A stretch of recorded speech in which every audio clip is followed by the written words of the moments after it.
Imagine being at a fancy, upscale family dinner, listening to your closest relatives, the people who watch you grow up, laughing openly about your pitiful financial situation, all while they sip $50 wine and cut into expensive steaks. Now, imagine having the absolute, undeniable power to end that mockery right there, in front of everyone. That's exactly where I was, sitting across from my older cousin, Michael, as he sneered. Honestly, the only reason we invited Mark is so we can feel good about ourselves. Look at him, still buying his suits off the rack. How pathetic. The words felt like a physical punch. Not because they were true, they couldn't be further from the truth, but because of the sheer malice in his voice and the complicit smirks on the faces around the table, including my aunt and uncle. They had no idea that the linen tablecloth they were resting their elbows on, the exquisite food they were savoring, and the very ground beneath their expensive designer shoes belonged to the person they were currently humiliating. They didn't know I owned this restaurant. The question I've wrestled with ever since that night is simple. Was I wrong for not just revealing the truth, but for using my ownership to enact a swift, brutal, and public revenge? Tell me if you would have done the same thing, because I still wonder if I took it too far. My story starts long before that miserable dinner, and it's a classic tale of the haves and have-nots within a single family. My parents were academics brilliant, but utterly uninterested in accumulating wealth. They prioritized experiences, books, and travel over high-paying careers, which meant we were always comfortably middle class, but perpetually on the lower rung of the family ladder. The rest of my extended family, specifically my mother's side, were obsessed with appearances and money. My Uncle Richard and Aunt Carol, Michael's parents, built a successful chain of auto dealerships and never, ever let anyone forget it. Every family gathering, every holiday, was an open-air exhibition of their latest luxury purchases, from Rolex watches to new European cars.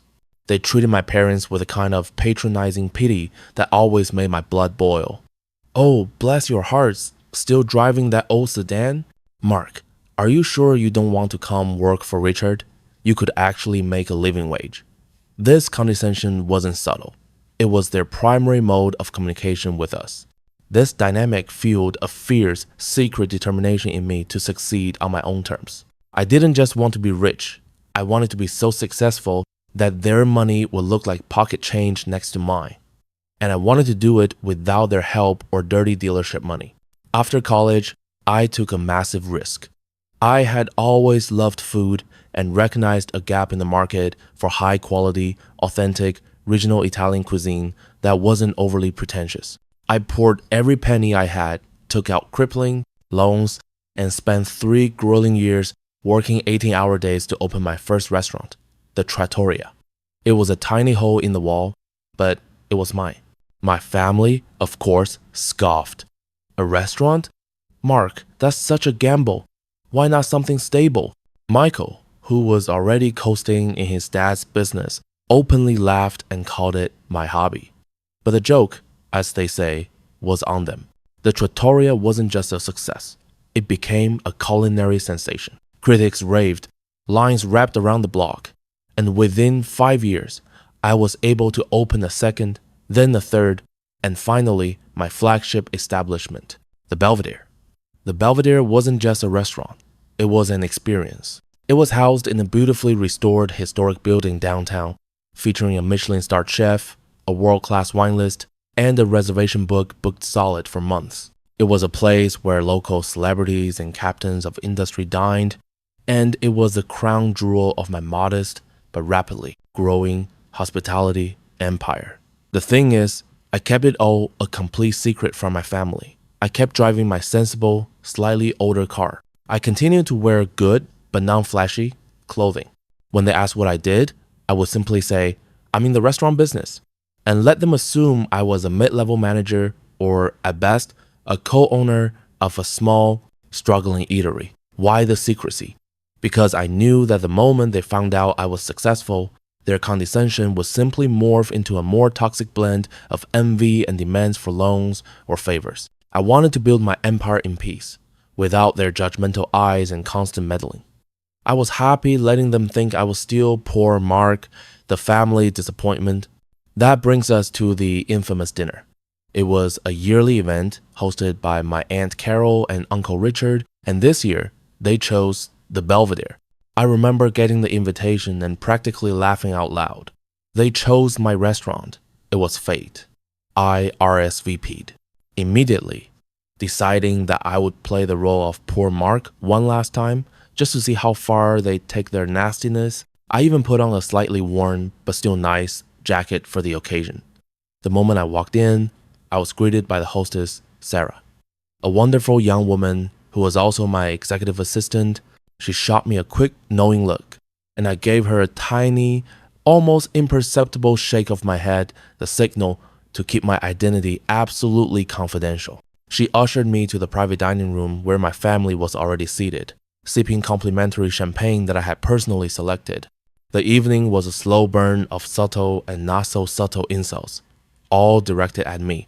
My Aunt Carol began by asking, with that saccharine sweet tone, "So, Mark, still waiting tables? When are you gonna get a real job, dear?" I just smiled and said I was enjoying the work, which prompted my Uncle Richard to launch into a long, boring monologue about the discipline of real business, clearly contrasting his auto empire with my supposed service industry gig. Then came Michael. Michael was the absolute worst. He was smug, entitled, and had always resented the fact that I was smarter than him in school, even if he had more money. He waited until the main course was served, a beautiful plate of ossobuco, and then delivered the knockout punch, the one I mentioned at the beginning. Honestly, the only reason we invited Mark is so we can feel good about ourselves. Look at him, still buying his suits off the rack. How pathetic. The whole table snickered. My mom gave me a sympathetic, pained look, but my dad just looked down at his plate, embarrassed. I felt a cold calm settle over me. The time for silent endurance was over. The time for the lesson was here. So that's the situation I was in. I was sitting at a table of relatives in my own restaurant, being ridiculed and mocked for my presumed poverty, and I had a choice. I could simply leave and let them continue their delusional lives, or I could teach them a lesson they would never, ever forget. A lesson that would use my secret success as the ultimate weapon. Before I tell you what happened next, what I did, I want you to pause and comment below what you would have done in my shoes. Would you have let it slide to keep the peace? Or would you have dropped the financial atomic bomb and watched the chaos unfold? Let me know, because this is where things get truly dramatic. I put down my fork and very slowly wiped my mouth with a perfectly starched linen napkin. I let the silence hang in the air for a moment, staring Michael right in the eye. "Michael," I said, my voice dangerously soft, "that's a lovely suit you're wearing. Is that the new season's collection?" He preened. "It is, Mark, custom tailored. Something you wouldn't understand." I nodded slowly. "I do understand, actually. It's a nice suit. But, there's a problem with wearing a suit like that in a place like this." He scoffed. "And what's that, Mark? That it doesn't match your pathetic off-the-rack jacket?" "No," I said, standing up, my full attention on him.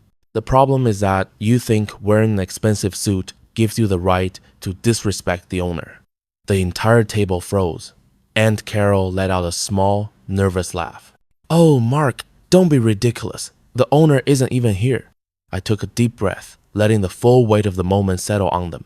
"Actually, Aunt Carol," I said, my voice gaining volume, "he is. I am the owner. I own this restaurant. The Belvedere is mine." You could have heard a pin drop. The silence was so thick it felt suffocating. Michael's jaw actually dropped, and the color drained completely from Uncle Richard's face. Aunt Carol sputtered, "What are you talking about?" "This is the Belvedere. It's an exclusive restaurant." "It is," I confirmed, walking over to the door and discreetly motioning to Sarah, the executive assistant, who immediately walked over. "Sarah, can you confirm who the sole proprietor of the Belvedere is?" Sarah, God bless her, played her role perfectly.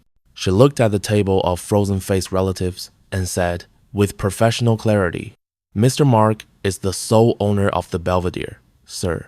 In fact, he owns the entire Mark Hospitality Group." I turned back to the table, my eyes never leaving Michael. So, Michael, I continued, about my pathetic life and my off-the-rack suit, how is that working out for me now? The confrontation was far from over. Uncle Richard finally found his voice, a desperate, hoarse whisper. This is a joke. You're trying to embarrass us.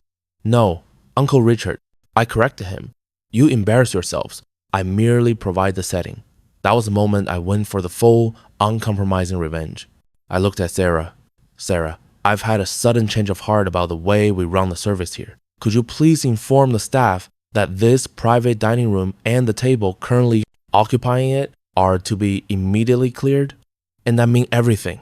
The plates, the half-eaten food, the wine glasses, the chairs, the tablecloth, and then please escort my family to the lobby. The meal is being comped, of course, on the house. The look on their faces was priceless. Confusion warred with absolute horror. Aunt Carol shrieked, "You can't do that. We're mid-meal."